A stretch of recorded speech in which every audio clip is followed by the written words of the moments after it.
नमस्कार, खबर दुनिया में आप सभी का स्वागत है। मैं हूं अश्विनी कुमार मिश्र। खबर दुनिया की यानी विश्व की सभी अहम खबरें आधे घंटे में आप तक।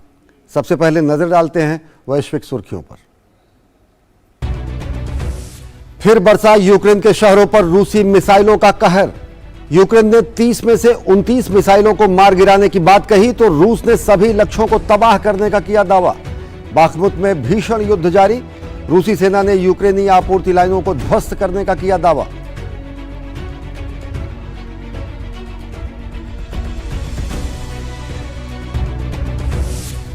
प्रधानमंत्री नरेंद्र मोदी शुक्रवार को जापान, पापुआ न्यू गिनी और ऑस्ट्रेलिया यात्रा पर होंगे रवाना।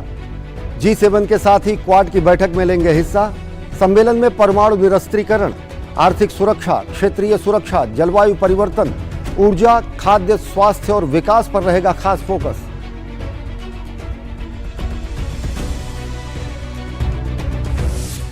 आर्मेनिया के प्रधानमंत्री अगले सप्ताह मॉस्को में अजरबैजान के राष्ट्रपति से मुलाकात करने पर हुए सहमत। हाल के वर्षों में जंग लड़ चुके दो ऐतिहासिक प्रतिद्वंदी नेताओं के बीच रूस की मध्यस्थता में होगी बैठक। बढ़ते तनाव को कम करने के लिए होगी बातचीत।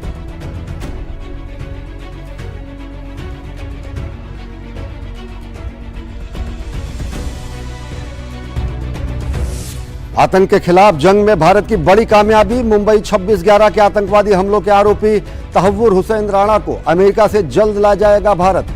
अमेरिकी अदालत ने पाकिस्तानी मूल के कनाडाई व्यवसायी तहव्वुर के भारत प्रत्यर्पण को दी मंजूरी।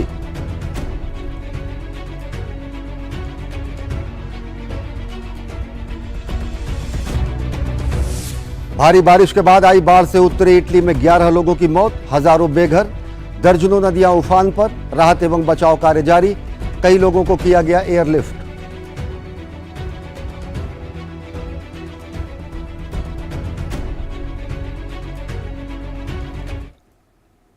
और सबसे पहले खबरें यूरोपीय महाद्वीप से।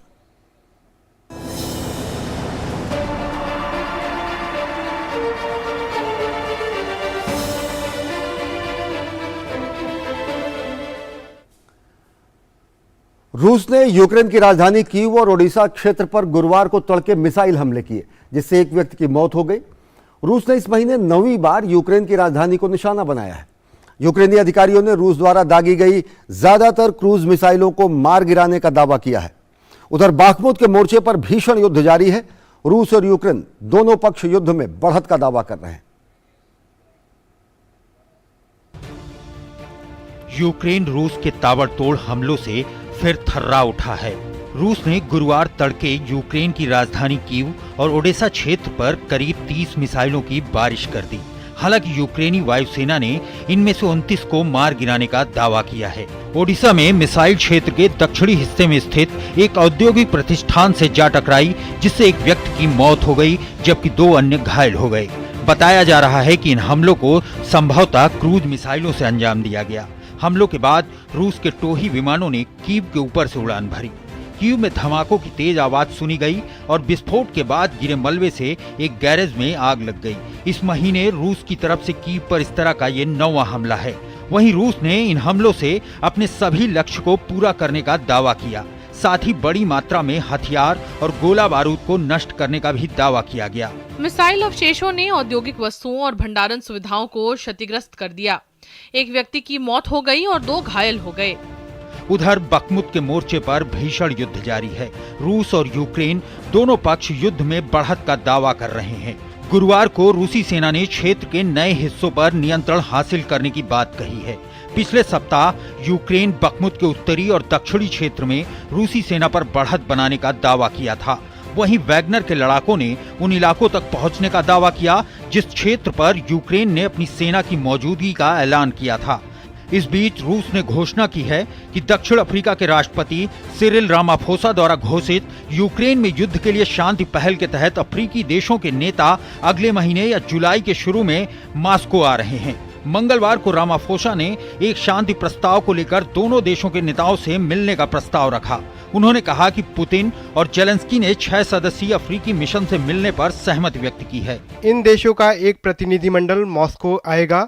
हालांकि राजनयिक बातचीत के लिए सही तारीखों का ऐलान बाद में किया जाएगा।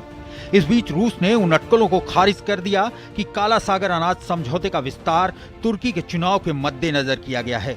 रूस के विदेश मंत्री ने कहा कि सिर्फ जरूरतमंद देशों को ध्यान में रखकर इसे आगे बढ़ाया गया है। यह विस्तार किसी भी तरह से तुर्की में होने वाली घटनाओं और प्रक्रियाओं से जुड़ा नहीं है, लेकिन यह साफ तौर पर समझ लेना चाहिए कि ये 2 महीने निर्णायक होने वाले हैं। वहीं अमेरिका के राष्ट्रपति जो बाइडेन और जापान के प्रधानमंत्री फूमियो किशिदा ने हमले के लिए रूस को जवाबदेह ठहराने का संकल्प दोहराया। G7 की बैठक से पहले दोनों नेताओं के बीच हुई मुलाकात के दौरान बाइडेन ने कहा कि हम साझा मूल्यों के लिए खड़े हैं, जिनमें यूक्रेन के बहादुर लोगों का समर्थन और रूस को उसकी आक्रामकता के लिए जवाबदेह ठहराया जाना शामिल है। उत्तरी इटली के एमिलिया रोमाग्ना क्षेत्र में आई विनाशकारी बाढ़ में कम से कम 11 लोगों की मौत हो गई। भारी बारिश के बाद सड़कों पर पानी बढ़ गया और बाढ़ की वजह से बचने के लिए हजारों लोगों ने घरों की छतों पर शरण ली। इस हफ्ते इटली के बोलोग्ना रेमनी शहर के बीच मूसलाधार बारिश के बाद हजारों लोगों को बाढ़ का सामना करना पड़ रहा है। 20 से अधिक नदियां उफान पर हैं। बाढ़ की वजह से एमिलिया में रविवार को होने वाली रेसिंग चैंपियनशिप फार्मूला 1 रद्द कर दी गई। उत्तरी इटली के एमिलिया रोमाग्रा क्षेत्र में आई विनाशकारी बाढ़ के कारण लोग काल के गाल में समा गए। भारी बारिश के बाद सड़कें लबालब हो गई थीं और लोगों को अपने घरों की छतों पर शरण लेनी पड़ी है। बाढ़ का पानी कम होने के बाद से निवासियों ने अपने घरों और गंदी सड़कों की सफाई शुरू कर दी है। हमने इतनी बड़ी चीज की कल्पना नहीं की है। हमने अपने घर के सामने 1 मीटर से अधिक पानी पाया है। यहाँ पानी के स्तर का संकेत है। हम दूसरी मंजिल पर फंसे हुए थे और इसके खत्म होने का इंतजार कर रहे थे। बहुत सी चीजें गलत हुई, लेकिन यह और भी खराब हो सकती थी। गौरतलब है कि इस हफ्ते एड्रियाटिक तट पर बोलाग्रा शहर और रिमिनी शहर के बीच एक इलाके में मूसलाधार बारिश के बाद हजारों लोगों को उनके घरों से निकालना पड़ा। इस दौरान 20 से अधिक नदियां पूरी तरह से उफान पर थीं। जैसे जैसे जलस्तर नीचे आ रहा है, जीवन को पटरी पर लाने की कोशिश की जा रही है। इटली के एमिलिया रोमाग्रा के बाढ़ प्रभावित क्षेत्र सेसेना के ऊपर शूट किए गए ड्रोन फुटेज में दिखाया गया है कि गुरुवार को स्थानीय निवासी बाढ़ वाली सड़कों से कीचड़ साफ कर रहे हैं, क्योंकि उनके बचाए गए सामान को उनके घरों के बाहर रखा गया था। अधिकारियों का कहना है कि बाढ़ ने 33 कस्बों और समुदायों को प्रभावित किया है और लगभग 120 भूस्खलन दर्ज किए गए हैं। बोलोग्रा शहर के पास एक पुल ढह गया। बाढ़ के पानी से कुछ सड़कें क्षतिग्रस्त हो गई हैं और कई रेल सेवाएं बाधित हुई हैं। काफी नुकसान झेल चुके निवासियों को अभी भी सब कुछ ठीक होने की उम्मीद है। यह महत्वपूर्ण है कि किसी को नुकसान नहीं हुआ। हमारा स्वास्थ्य अच्छा है। हम कड़ी मेहनत करेंगे और हमें आगे बढ़ने की उम्मीद है। इमोला में रविवार को होने वाली car racing championship formula 1 Emilia Romagna grand prix को बाढ़ के कारण स्थगित कर दिया गया है। यह क्षेत्र सबसे अधिक प्रभावित जिलों में से एक है। और अब खबरें एशिया महाद्वीप से।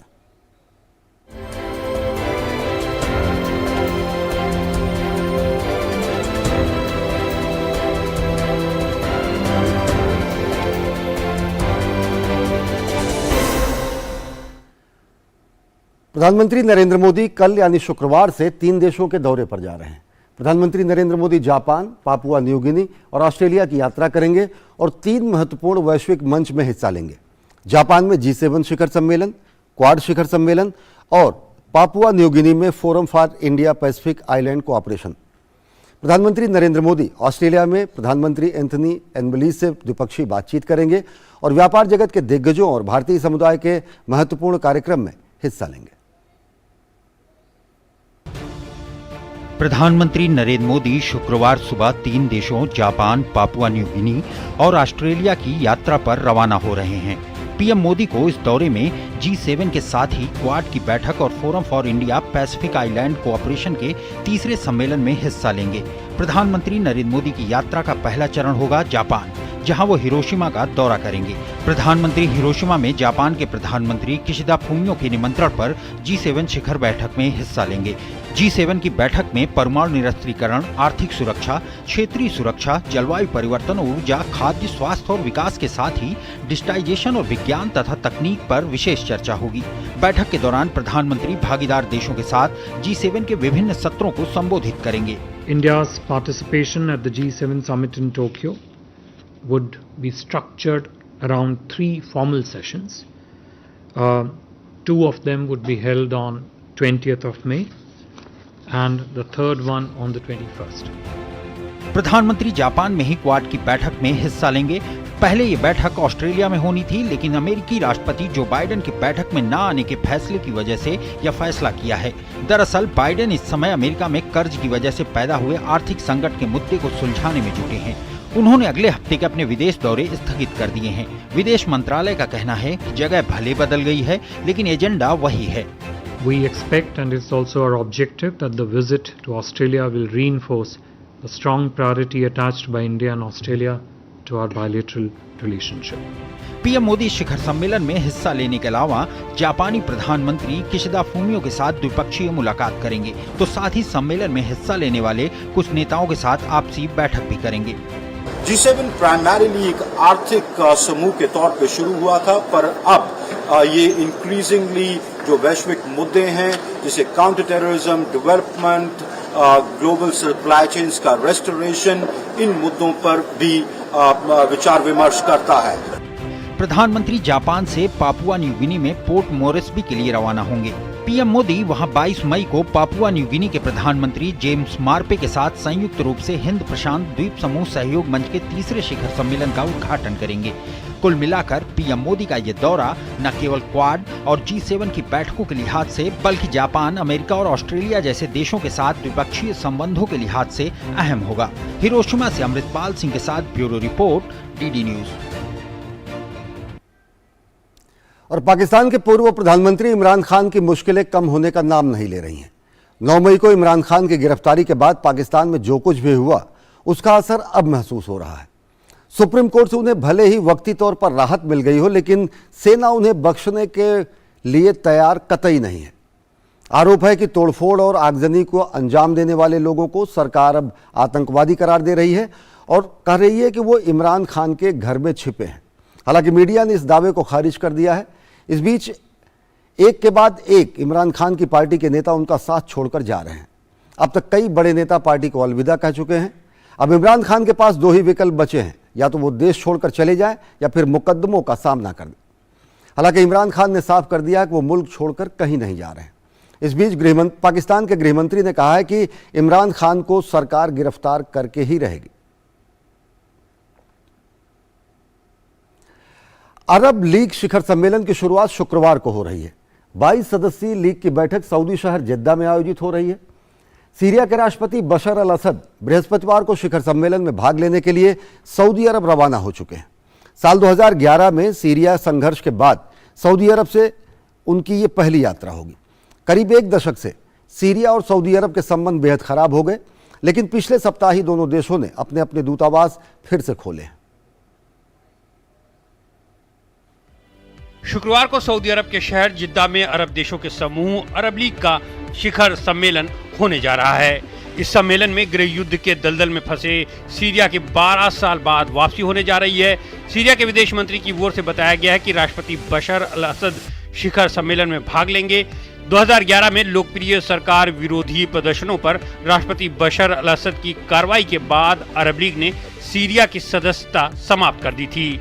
इन विरोध प्रदर्शनों के बाद देश में गृह युद्ध शुरू हो गया, जिसमें 5 लाख से ज्यादा लोग मारे जा चुके हैं और देश की 2.3 करोड़ लोगों की आधी आबादी विस्थापित हो चुकी है। आयोजित विदेश मंत्रियों की बैठक में लिया गया था। अरब राज्यों ने देशों ने अरब लीग और सभी संबंधित संगठनों और निकायों की बैठकों में सीरिया के प्रतिनिधिमंडल की भागीदारी को फिर से शामिल करने का निर्णय लिया।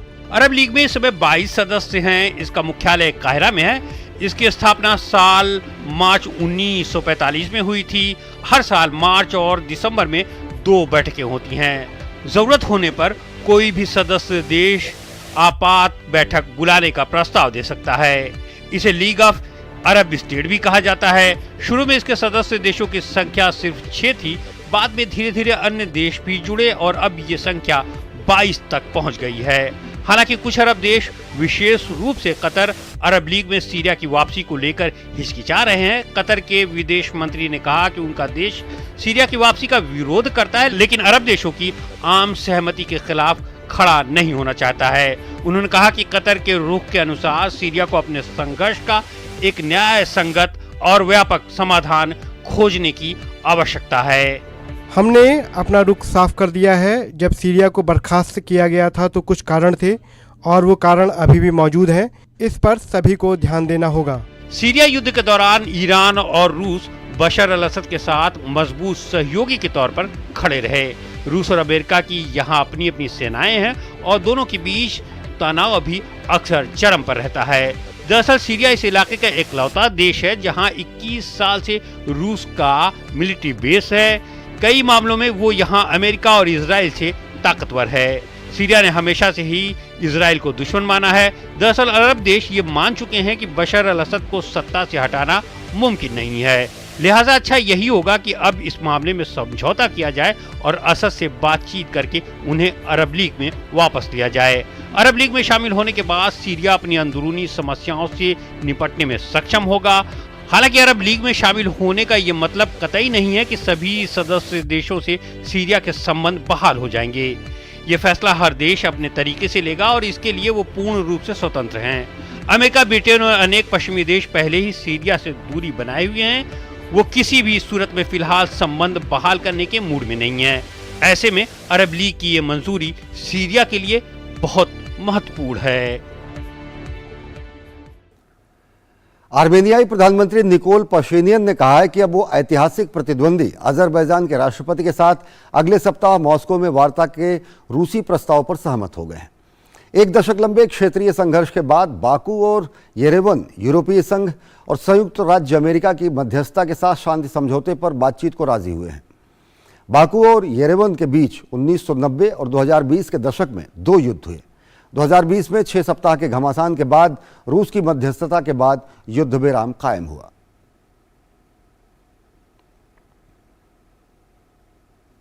और अब खबर अमेरिकी महाद्वीप से।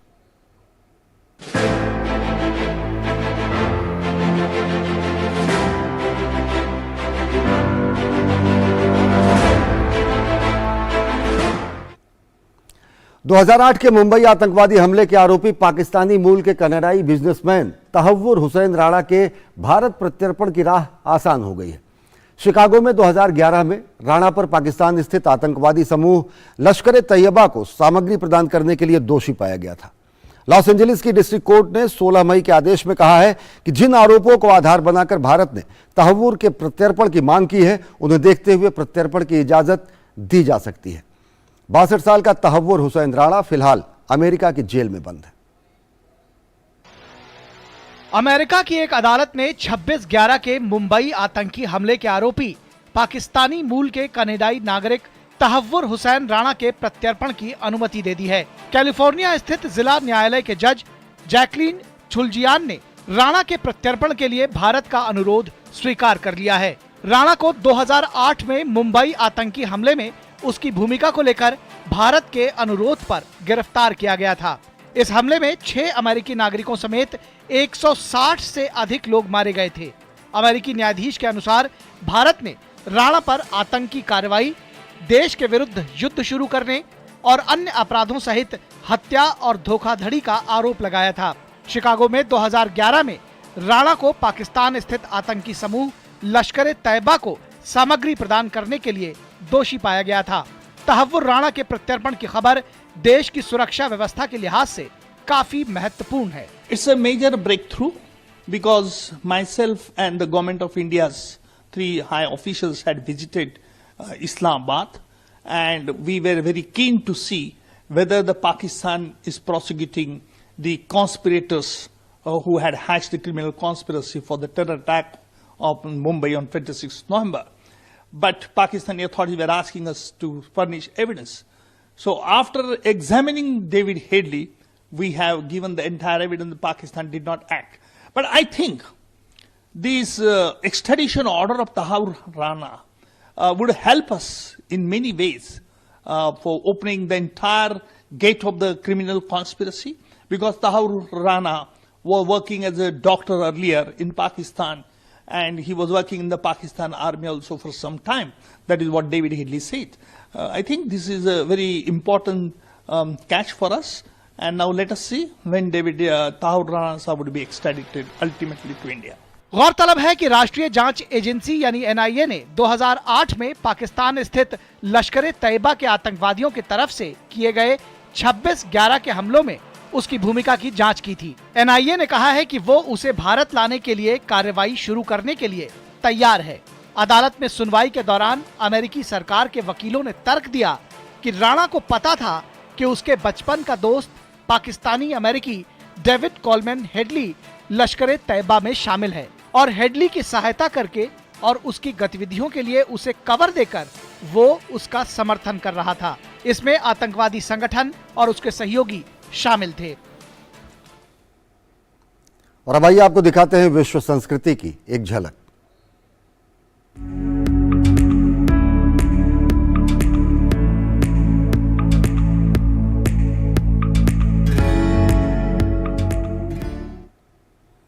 और विश्व संस्कृति की झलक में आज कहानी दुनिया की सबसे पुरानी बाइबल सैसून की।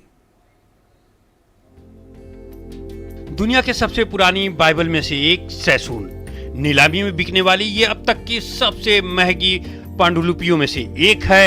ये पांडुलिपि बुधवार को न्यूयॉर्क में 38.1 मिलियन डॉलर में बिकी। नीलामी घर सोप्ती के मुताबिक हिब्रू में चमड़े से बधी एक हस्तलिखित बाइबल है जो लगभग 1100 साल पुरानी है। बाइबल पांडुलिपि सैसून की कीमत लियोनार्डो दा विंची की लीसेस्टर पांडुलिपि के लिए 1994 में भुगतान किए गए 30.8 मिलियन डॉलर से भी अधिक है। ये 2021 में अमेरिकी संविधान के पहले संस्करण के लिए भुगतान किए गए 43.2 मिलियन डॉलर से कम है, जो नीलामी में बेची गई अब तक की सबसे महंगी पांडुलिपि है। सोप्ती में हिब्रू संस्कृति के विशेषज्ञ शोरेन लिबरमैन मिंट्स ने कहा है कि इसका मूल्य मानवता के लिए अनिवार्य स्तंभ के रूप में हिब्रू बाइबल की गहन शक्ति, प्रभाव और महत्व को दर्शाता है। यह पांडुलिपि सैसून वर्ष 900 के आसपास लिखी गई थी। इसमें एक ही प्रारूप में हिब्रू बाइबल के सभी पुस्तकें शामिल हैं। नीलामी संस्था सोथबी ने एक बयान में कहा है कि मोसेस ने ANU के अमेरिकन फ्रंट तेल अवीव में यहूदी लोगों के संग्रह की ओर से इस प्राचीन ग्रंथ का अधिग्रहण किया है। इस बाइबल का नाम इसके पूर्व मालिक डेविड सोलोमन सैसून के नाम पर रखा गया है। सैसून ने प्राचीन यहूदी लेखों का एक व्यक्तिगत संग्रह बनाया था और 1929 में इस पुस्तक को प्राप्त की थी। वे एक इराकी यहूदी व्यवसायी के बेटे थे और उन्होंने लंदन के अपने घर को यहूदी पांडुलिपियों के संग्रहालय में बदल दिया था। लेकिन उनकी मृत्यु के बाद सैसून की संपत्ति बिखर गई। सोथबी ने पांडुलिपि को 1978 में ब्रिटिश रेल पेंशन फंड को बेच दिया। उस वक्त इसकी कीमत लगभग $3,20,000 थी। फिर 1989 में ब्रिटिश पेंशन फंड ने इसे एक बैंकर और कला उत्साही जैकी सफरा को $3.19 मिलियन में बेच दिया। जैकी ने ही बुधवार को इसे अब बेचा है। हम आज के शानदार परिणामों से खुश हैं और पांडुलिपि सैसून जल्द ही इजराइल में अपनी शानदार और अस्थायी वापसी करेगा और दुनिया को देखने के लिए प्रदर्शित किया जाएगा। सोथबी के अनुसार सफरा ने हाल ही में इस बात की पुष्टि करने के लिए पुस्तक की कार्बन जांच कराई थी कि ये दो अन्य प्राचीन बाइबलों अलेप्पो कोडेक्स और लेनिनग्राद कोडेक्स से पुरानी है। ये दोनों बाइबल ही हिब्रू में है और काफी प्राचीन भी मानी जाती हैं।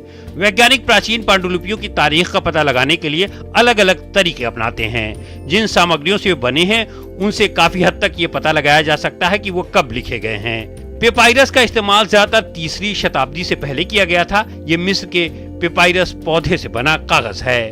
बाद में चमड़े से बने कागज इस्तेमाल किए जाने लगे। लिखावट के तरीके से भी इसे परखने की कोशिश होती है। इससे कोई खास तारीख तो नहीं पता चलती, हाँ इससे आसपास के कालखंड जरूर पता चल जाता है। इन्हीं जानकारियों की मदद से वैज्ञानिक ये तय करने में सक्षम हुए हैं कि बाइबल की सबसे पुरानी पांडुलिपियां कब और कहां लिखी गई थीं। तो सन 900 में लिखी गई हिब्रू में लिखी गई बाइबल हुई नीलाम। खबर दुनिया के आज के अंक में फिलहाल इतना ही। मुझे और हमारी पूरी टीम को दीजिए अनुमति। देश और दुनिया की ताज़ा तरीन खबरों के लिए देखते रहिए DD न्यूज़। नमस्कार।